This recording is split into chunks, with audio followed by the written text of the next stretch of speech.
Méthode de calcul d'angle en trigonométrie.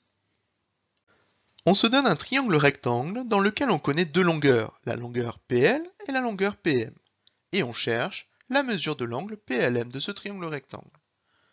Il faut commencer par faire un schéma annoté de la situation. Dans ce triangle PLM, le côté ML est le côté opposé à l'angle droit, c'est donc l'hypoténuse. L'angle PLM, que l'on considère, en bleu sur le dessin, est opposé au côté PM. C'est donc le côté opposé. Enfin, le dernier côté, le côté PL, est le côté adjacent à l'angle bleu. Il faut ensuite chercher l'outil à utiliser. On doit relier un angle à des longueurs. Il faut donc utiliser le cosinus, le sinus ou la tangente. On commence par écrire le moyen mémotechnique K-SOTO-A.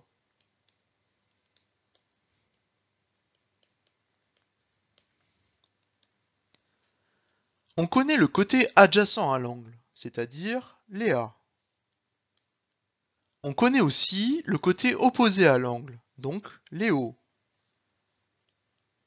Cela signifie que c'est la tangente qu'il faudra utiliser, car c'est l'outil le plus renseigné.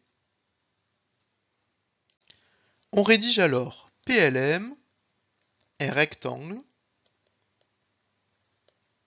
en P. Donc la tangente de l'angle PLM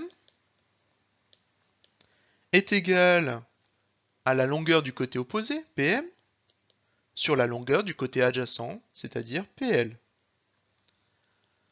On remplace par les valeurs données dans l'énoncé pour PL qui vaut 3 cm et PM qui vaut 7 cm. Ainsi, la tangente de l'angle PLM est égale à 7 sur 3.